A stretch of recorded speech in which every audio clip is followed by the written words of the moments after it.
జూబ్లీస్ నియోజకవర్గ ఉప ఎన్నిక ప్రచారం నేటితో ముగియనుంది. ఇవాళ సాయంత్రం మైకులు మూగపోనున్నాయి. ఇక ఇదే అంశానికి సంబంధించి మరిన్ని డీటెయిల్స్ మా ఎగ్జిక్యూటివ్ ఎడిటర్ రజిత గారు అందిస్తారు. రజిత గారు చెప్పండి, ఇవాళ జూబ్లీస్ ఉప ఎన్నిక ప్రచారం చివరి రోజు కావడంతో అక్కడ యూసుఫ్ గూడ ప్రచార కార్యకర్తలు ఎలా ఉన్నారు, అక్కడ పరిస్థితి ఎలా ఉంది? మౌనిక, అంటే మరి కాసేపట్లో మొత్తం జూబ్లీ హిల్స్ కు సంబంధించిన ప్రచార పర్వం ముగియనుంది. ఈ నేపథ్యంలోనే ఒక్కసారి జూబ్లీ హిల్స్ పరిస్థితి చూసుకుంటే మొత్తం 3,92,000 ఓట్లు జూబ్లీ హిల్స్ లో ఉన్నాయి. ఈ ఓట్లకు సంబంధించి అదేవిధంగా మాగంటి గోపీనాథ్, మొన్నటి వరకు ఎమ్మెల్యేగా ఉన్న మాగంటి గోపీనాథ్ బీఆర్ఎస్ పార్టీకి సంబంధించి వారి అకాల మరణంతో ఉప ఎన్నిక వచ్చింది. ఈ నేపథ్యంలో అటు బీఆర్ఎస్ అదేవిధంగా ఇటు బీఆర్ఎస్ది ఇది ఎగ్జిస్టింగ్ సీటు, అదేవిధంగా కాంగ్రెస్ పార్టీ, రాష్ట్రంలో అధికారంలో ఉన్న కాంగ్రెస్ పార్టీ, మరోవైపు కేంద్రంలో ఉన్న బీజేపీ, ఈ మూడింటి మధ్య కూడా పోటీ ఉంది. దీంతో పాటు మొత్తం 58 మంది అభ్యర్థులు ఈ జూబ్లీ హిల్స్ ఉప ఎన్నిక బరిలో ఉన్నారు. అయితే మొత్తం మీద తెలంగాణ వ్యాప్తంగా కూడా జూబ్లీ హిల్స్ ఉప ఎన్నిక అత్యంత ఉత్కంఠగా మారింది. ఎందుకంటే మొత్తం అటు అధికార పార్టీకి సంబంధించిన మంత్రులతో పాటు స్వయంగా ముఖ్యమంత్రి ప్రచారం నిర్వహించారు దాదాపు 4 రోజుల పాటు. అదేవిధంగా బీఆర్ఎస్ కి సంబంధించి వర్కింగ్ ప్రెసిడెంట్ కేటీఆర్ గారు కానీ, అదేవిధంగా హరీష్ రావు గారు కానీ ఇద్దరు కూడా వాళ్ళు విస్తృతంగా ప్రచారం నిర్వహించారు. వాటితో పాటు బీజేపీ స్టార్టింగ్ అంతా కూడా కొంత చప్పగా సాగిన బీజేపీ ప్రచారం 2 రోజుల నుంచి బండి సంజయ్ ఎంట్రీ తోటి బీజేపీ ప్రచారం కూడా ఊపందుకుంది. ఈ నేపథ్యంలోనే ఇటు బీఆర్ఎస్ కి ఇది జీవన్ మరణ సమస్యగా మారింది. ఎందుకంటే మొన్నటి వరకు అధికార పక్షం, ఈ రోజు ప్రతిపక్షంగా ఉన్న బీఆర్ఎస్ జూబ్లీ హిల్స్ ఉప ఎన్నిక గెలుచుకుంటేనే తాను అంటే వచ్చే ఎన్నికల్లో బీఆర్ఎస్ అధికారం పక్కా అనే ఒక మెసేజ్ ఇవ్వవచ్చు అని అనేది బీఆర్ఎస్ ఆలోచన. అదేవిధంగా ఎగ్జిస్టింగ్ సీట్ కాబట్టి ఇది జీవన్ మరణ సమస్యగా మారింది. అదేవిధంగా కాంగ్రెస్ పార్టీ పరిపాలనకు సంబంధించి ఇది ఒక రెఫరెండంగా అందరూ కూడా భావిస్తారు. ఈ నేపథ్యంలోనే ఖచ్చితంగా ఇది పరిపాలనకు సంబంధించిన రెఫరెండంగా మారే అవకాశం ఉండడంతో అదేవిధంగా ఈ ఎన్నిక ఎఫెక్ట్ రానున్న జీహెచ్ఎంసీ ఎన్నికలు కానీ, స్థానిక సంస్థల ఎన్నికలు కానీ వీటన్నింటి మీద పడనుండటంతో కాంగ్రెస్ పార్టీ కూడా ప్రతిష్టాత్మకంగా తీసుకుంది. దాంతోపాటు బీజేపీ మొదటంతా కూడా కొంత స్తబ్దుగా ఉన్న గత 2-3 రోజుల నుంచి కూడా బండి సంజయ్ ఎంట్రీ తోటి బీజేపీ కూడా తన వాయిస్ ని వినిపిస్తోంది. ఈ నేపథ్యంలో మొత్తం మీద ఇటు అంటే బీఆర్ఎస్ కి సంబంధించి కాంగ్రెస్ సర్కారు అమలు చేయని హామీల మీద బాకీ కార్డులను ఇప్పటికే అనేక రిలీజ్ చేసింది. పెన్షన్ కానీ ఇలా అనేక అంశాలకు సంబంధించి ఆ బాకీ కార్డు ప్లకార్డులను తీసుకొని మొత్తం అంటే house to house, door to door canvas చేస్తూ దాదాపు ప్రచారంలో ఒక రకంగా బీఆర్ఎస్ డోర్ టు డోర్ ని దాదాపు 3 సార్లు టచ్ చేసింది. మరోవైపు కాంగ్రెస్ తొలత కొంత తేలిగ్గా తీసుకున్నట్లుంది. కానీ సీఎం ఎంట్రీ తోటి కాంగ్రెస్ కూడా సమర్థవంతంగా బీఆర్ఎస్ ప్రచారాన్ని తిప్పికొడుతోంది. ఈ నేపథ్యంలో అసలు అభ్యర్థులు వెనక్కిపోయి అటు రేవంత్ రెడ్డి వర్సెస్ కేటీఆర్, ఆ విధంగా మధ్యలో బండి సంజయ్, ఇలా ప్రచారం ముందుకు సాగింది. అయితే ఇక్కడ ప్రధానంగా మాగంటి గోపీనాథ్ మృతితోటి మాగంటి గోపీనాథ్ సెంటిమెంట్, ఎందుకంటే 3 సార్ల నుంచి కూడా ఆయన వరుసగా ఎమ్మెల్యేగా ఉన్నారు. దాంతోపాటు అందరికీ అందుబాటులో ఉంటారు, మాగంటి గోపీనాథ్ అనే పేరుంది. ఆ నేపథ్యంలోనే మాగంటి గోపీనాథ్ సతీమణి స్వయంగా బీఆర్ఎస్ నుంచి పోటీలో ఉన్నారు కాబట్టి ఆ సెంటిమెంట్ పూర్తిగా ఈ ఎన్నికలను నిర్ణయిస్తుంది అని చెప్పి అందరూ కూడా భావించారు. అయితే అనూహ్యంగా దాదాపు ఒక వారం నుంచి కూడా, అంటే ఇది ఎన్నో రోజుల నుంచి జరుగుతున్న పంచాయతీ, గత వారం నుంచి కూడా ఈ అంశం ముఖ్యంగా మాగంటి గోపీనాథ్ ఫ్యామిలీ ఫైట్ అనేది తెర మీదకి రావడంతో ఆ సెంటిమెంట్ కొంతవరకు కూడా డైల్యూట్ అయిందని అనేది. ఎందుకంటే అటు కొడుకు మృతికి సంబంధించి బీఆర్ఎస్ అగ్రనేతలకి ప్రమేయం ఉంది, అదేవిధంగా తన కొడుకు కుటుంబానికి దూరం కావడము, వీటన్నిటి నేపథ్యంలో ఈ ఫ్యామిలీ ఫైట్ కి సంబంధించి ఈ ఫ్యామిలీ ఫైట్ తోటి ముఖ్యంగా ఇటు సెంటిమెంట్ అనేది, గోపీనాథ్ సెంటిమెంట్ అనేది కొంతవరకు డైల్యూట్ అయ్యే అవకాశం కనిపిస్తోంది. దాంతోపాటు ముఖ్యంగా ఇక్కడ ఈ జూబ్లీ హిల్స్ ఎన్నికల్లో ప్రధానంగా దాదాపు 3,92,000 ఓట్లలో 1,00,000 ఓట్ల వరకు కూడా మైనారిటీల ఓట్లున్నాయి. అదేవిధంగా మిగిలిన అనేక సామాజిక వర్గాలు దాదాపు అంటే పేరుకి జూబ్లీ హిల్స్ కానీ ఎక్కడా కూడా జూబ్లీ హిల్స్ మనమున్న ఈ జూబ్లీ హిల్స్ ప్రాంతం ఈ నియోజకవర్గంలో లేదు. జూబ్లీ హిల్స్ మొత్తం కూడా జూబ్లీ హిల్స్ నియోజకవర్గం కూడా మొత్తం బస్తీలు, చిన్న చిన్న బస్తీలు, అదేవిధంగా కొన్ని మిడిల్ క్లాస్ కాలనీలు, వెంగళరావు నగర్ కాలనీ కానీ, అదేవిధంగా ఇటు రాజీవ్ నగర్ కాలనీ కానీ, సిద్ధార్థ నగర్ కాలనీ కానీ, కళ్యాణ్ నగర్, ఇలా అన్ని కూడా బస్తీలు, అదేవిధంగా కాలనీలు. అన్ని చోట్ల కూడా ఇతర ప్రాంతాల నుంచి చిన్న చిన్న వ్యాపారాల దగ్గర నుంచి, ఉద్యోగాల నుంచి, అదేవిధంగా రోజువారీ కూలీల వరకు, చిన్న వ్యాపారులు, చిరు వ్యాపారులు, ఇలా అందరూ కూడా ఇక్కడ సెటిల్ అయిన ప్రాంతం. వీటన్నింటినీ మించి ఇటు సినీ కార్మికులు కూడా ఇక్కడ ఒక ప్రభావవంతమైన శక్తిగా ఉన్నారు. ఆ నేపథ్యంలోనే జూబ్లీ హిల్స్ ఎన్నికలో ఒక టైంలో ఇటు హోరాహోరీగా ఉన్న నేపథ్యంలోనే స్వయంగా సీఎం రంగంలోకి దిగడంతో పాటు ఆయన ముఖ్యంగా సినీ కార్మికులతోటి చర్చలు జరిపారు. అదేవిధంగా సినీ కార్మికుల డిమాండ్స్కు సంబంధించి ప్రత్యేక శ్రద్ధ చూపారు. దాంతోపాటు ఇటు మైనారిటీల అంశానికి సంబంధించి కూడా ఎంఐఎంతో పొత్తు కాంగ్రెస్కు ఉంది. అయినప్పటికీ మైనారిటీలు వన్ సైడ్గా వేస్తారు అని చెప్పి మనం అనుకోలేము. అదేవిధంగా బీఆర్ఎస్కి సంబంధించి కూడా బీఆర్ఎస్ మొదటి నుంచి కూడా ఇక్కడ బీఆర్ఎస్ ఓట్ బ్యాంకు బలంగా ఉండటము, దాంతోపాటు దాదాపు అంటే ప్రతి అపార్ట్మెంట్స్లో కానీ అన్ని చోట్ల కూడా బీఆర్ఎస్ అనేక అంటే ప్రచారంలో దూసుకొని వెళ్ళడం, డోర్ టు డోర్ క్యాన్వాస్లో వీటన్నింటిలో కూడా బీఆర్ఎస్ దూసుకొని వెళ్ళడం అనేది అడ్వాంటేజ్గా మారింది. దాంతోపాటు ముఖ్యంగా ఇది అభ్యర్థుల కంటే కూడా పార్టీ అధినేతలకి ఒక సవాల్గా మారింది.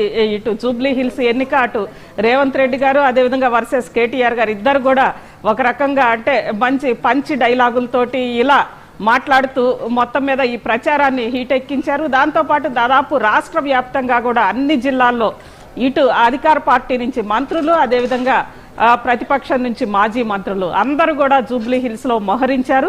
ఇక ప్రధానంగా దాదాపు 2-3 రోజుల నుంచి కూడా జూబ్లీ హిల్స్ ఎన్నికల ఓట్లకు సంబంధించి నోట్లు కూడా ప్రధాన పాత్ర వహించనున్నాయి. ఇప్పటికే ఈ నోట్ల పంపిణీ కేంద్రాలన్నీ కూడా జూబ్లీ హిల్స్ నియోజకవర్గం చుట్టూ మోహరించి అందరినీ కూడా అంటే ఇండివిజువల్ గా కొనుగోలు ఓటర్లని, దాంతోపాటు అపార్ట్మెంట్స్ కానీ, కాలనీస్ కానీ, వాటిల్లో కాలనీ అసోసియేషన్స్ ని, అపార్ట్మెంట్స్ కమిటీలని, వీటన్నింటినీ కూడా సంప్రదిస్తూ వాళ్ళకి ఏం కావాలో అడుగుతూ వాళ్ళకి కావాల్సిన డిమాండ్లు నెరవేరుస్తూ దానికి సంబంధించిన ఆర్థిక వనరులు సమకూరుస్తూ ఇలా మొత్తానికి జూబ్లీ హిల్స్ ఎన్నికలు మొత్తం మీద జరుగుతూ ఉన్నాయి.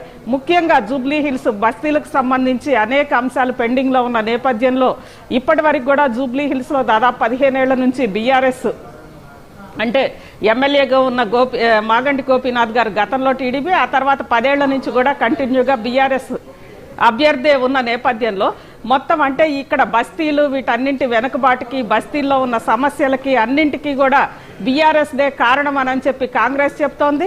ఇక అధికార కాంగ్రెస్ ఈ 2 ఏళ్లలో జూబ్లీ హిల్స్ ని ఏమాత్రం జూబ్లీ హిల్స్ బస్తీల మీద శ్రద్ధ వహించలేదు అనేది ఇటు బీఆర్ఎస్ ప్రచారం చేస్తోంది. మొత్తం మీద మరికొద్దిసేపట్లో ముగియనున్న ఈ ప్రచారానికి సంబంధించి జూబ్లీ హిల్స్ ఎన్నిక ఈరోజు దేశమంతా కూడా ఒక ఉత్కంఠ రేకెత్తిస్తుంది. ప్రధానంగా జూబ్లీ హిల్స్ ఎన్నికల్లో ఇటు అంటే బలాబలాలు, ప్రధాన పార్టీలు, వీటన్నింటిని ప్రతి పార్టీకి కూడా ఇది ప్రతిష్టాత్మకంగా ఉన్న నేపథ్యంలో ఎందుకో కేంద్రంలో అధికారంలో ఉన్న బీజేపీ మాత్రం కొంతవరకు హోరాహోరీ పోరులో ఒక అడుగు వెనక్కి వేసిందనే మనం చెప్పాలి. దాదాపు ముందంతా కూడా 17 అందులో ఇక్కడ పార్లమెంటు నియోజకవర్గం కూడా కిషన్ రెడ్డి గారిది ఉన్నప్పటికీ కూడా ఎక్కడో వాళ్ళు ప్రచారంలో కొంతవరకు వెనకబడ్డారు. కానీ గత వారం రోజుల నుంచి మాత్రం బీజేపీ ప్రచారం కొంత ఊపందుకుంది. ఈ నేపథ్యంలోనే మరోవైపు జూబ్లీ హిల్స్ ఎన్నికలకు సంబంధించి బెట్టింగ్లు కూడా ప్రధాన నగరాల్లో చాలా జోరుగా సాగుతున్నాయి.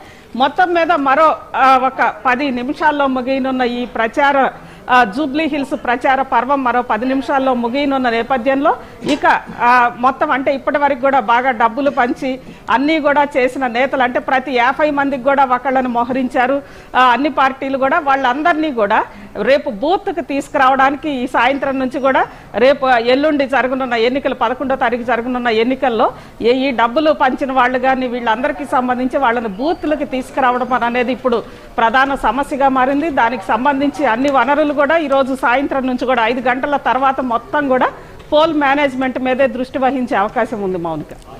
అజిత గారు, ఒక్కొక్క పార్టీ ఆల్మోస్ట్ 15 రోజుల నుంచి హోరాహోరీగా ప్రచారాలు కొనసాగుతున్నారు అండ్ హామీలు కూడా అదే విధంగా ఇస్తున్నారు. కౌంటర్ కి ఎన్కౌంటర్ మాటలు ఇస్తూ తూటాలు పేలుస్తున్నారు. అలాగే జూబ్లీ హిల్స్ లో ఉన్న ఏ పార్టీ వైపు జూబ్లీ హిల్స్ ప్రజలు ఏ పార్టీ వైపు మొగ్గు చూపుతుందంటారు?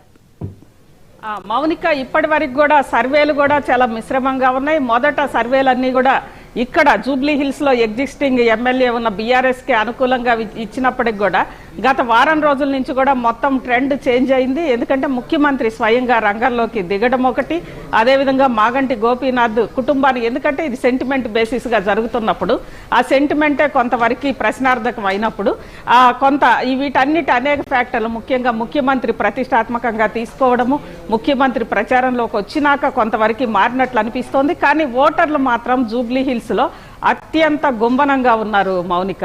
అంటే సర్వేలన్నీ రకరకాలుగా చెప్తున్నప్పటికీ ఓటరు నాడి మాత్రం ఇప్పటి వరకు కూడా ప్రధాన పార్టీలకు అందట్లేదు. అందుకే ఎవరికి వాళ్ళు గెలుపు దీపం మీద ఉన్నారు, ఎవరికి వాళ్ళు ఓటమి భయంతో ఉన్నారు. అది ప్రస్తుతం జూబ్లీ హిల్స్ లో ఉన్న పరిస్థితి మౌనిక.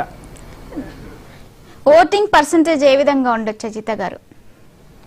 ఓటింగ్ అంటే గతంలో అంతా కూడా జూబ్లీ హిల్స్ నియోజకవర్గంలో గత ఎన్నికలతో పోలిస్తే గత ఎన్నికల్లో కొంత తక్కువగానే ఉంది, కానీ ఈసారి మాత్రం ఓటింగ్ పర్సెంటేజ్ కూడా చాలా ఎక్కువగా నమోదయ్యే అవకాశం ఉంది. ఎందుకంటే ఇక్కడ అంటే ఒకటే నియోజకవర్గం కావడము, మొత్తం ప్రధాన పార్టీ అధికార కాంగ్రెస్ కానీ ప్రతిపక్ష బీఆర్ఎస్ కానీ వీళ్ళందరూ కూడా పూర్తి స్థాయిలో జూబ్లీ హిల్స్ మీద మోహరించి ఉన్న నేపథ్యంలో ఓటర్లని ఖచ్చితంగా రాజకీయ పార్టీలు, ప్రధాన పార్టీలు ఓటర్లని బూత్కి తీసుకువెళ్లడంలో వాళ్ళు అత్యంత శ్రద్ధ పెడతారు.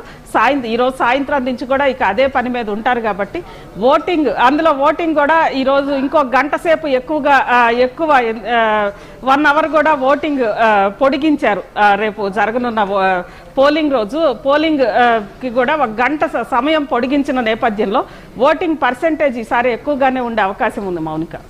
ఎస్, గోపీనాథ్ మరణం తర్వాత మాగంటి సునీతకి ఏమైనా సింపతి ఓట్స్ గెయిన్ చేసే అవకాశం ఉండి బీఆర్ఎస్ కి పాజిటివ్ గా మారనుందా అజిత గారు? మౌనిక అంటే ఫస్ట్ నుంచి కూడా కొంత అది వినిపిస్తోంది. ఎందుకంటే గోపీనాథ్ అందరికి కూడా అందుబాటులో ఉన్న వ్యక్తి. దాదాపు 10 సంవత్సరాల నుంచి కూడా ఆయన అధికారంలో బీఆర్ఎస్ ఉన్నప్పుడు, అంతకుముందు టీడీపీలో కూడా గోపీనాథ్ ఎమ్మెల్యేగా ఉండడము, అందరికీ అందుబాటులో ఉండటము, వీటన్నిటి నేపథ్యంలో గోపీనాథ్ అకాల మరణం వీటన్నిటి నేపథ్యంలో సునీత వైపు సెంటిమెంట్ ఒక రకంగా, ఎందుకంటే జూబ్లీ హిల్స్ ఎన్నికల్లో మహిళలు కూడా చాలా ఎక్కువ సంఖ్యలో ఉన్నారు. అదేవిధంగా గోపీనాథ్ ప్రధానంగా ఆయన గోపీనాథ్ ఉన్నప్పుడు కానీ మరణించిన తర్వాత కానీ మహిళలకు సంబంధించి వాళ్ళు ప్రతి దసరాకి ఏదో ఒక కార్యక్రమాలు నిర్వహించడం, లాస్ట్ దసరాకి ఏదో హౌస్ అప్లయన్స్ పంచారు, అదేవిధంగా ఈసారి చీరలు, ఇలా ఏయో ఒక కార్యక్రమాలు నిర్వహించడము, వీటన్నిటి నేపథ్యంలో సెంటిమెంట్ వర్కౌట్ అయ్యే అవకాశం ఉంది అని అనిపిస్తోన్న ఒక సందర్భం. దాదాపు సెంటిమెంట్ ప్రధానంగా ఈ ఎన్నికల్లో సెంటిమెంట్ ఆధారంగానే జరుగుతున్నాయన్న నేపథ్యంలోనే గోపీనాథ్ తల్లి గారు, అదేవిధంగా గోపీనాథ్ మొదటి భార్య కుమారుడు వీళ్ళందరూ రావడము, ఫ్యామిలీ సర్టిఫికేట్కి సంబంధించి తమకు జరిగిన అన్యాయాన్ని వాళ్ళు మీడియా ముఖంగా ప్రశ్నించడం, అంటే వాళ్ళు ఆ ఎంఆర్ఓ ఆఫీస్కి విచారణకి హాజరైన నేపథ్యంలో మీడియా రావటము, ఇక అక్కడి నుంచి కూడా ఆ అంశం పూర్తిగా పెద్దది కావడం. ఎందుకంటే స్వయంగా గోపీనాథ్ కన్న తల్లే ఫ్యామిలీ సర్టిఫికేట్లో నా కన్న కొడుకు ఫ్యామిలీ సర్టిఫికేట్లో నా పేరు లేదనడం, దాంతోపాటు గోపీనాథ్ కుమారుడు ఆయన్ని కూడా పూర్తిగా అందులో తీసేయడము, అదేవిధంగా అంత్యక్రియలకు సంబంధించి ఆ రోజు జరిగిన అంశాలన్నీ కూడా వాళ్ళు బయట పెట్టడం, కుమారుడిని రానియకుండా అడ్డుకున్నారని అనడము, ఒక బీఆర్ఎస్ నేతలు కొంతమంది బెదిరించారని చెప్పడం, ఇవన్నీ కూడా కొంతవరకు సెంటిమెంట్ డైల్యూట్ అవడానికి ఇవన్నీ ఈ అంశాలన్నీ కూడా తోడయ్యాయి Mounika. Okay, right, thank you Ajitha గారు.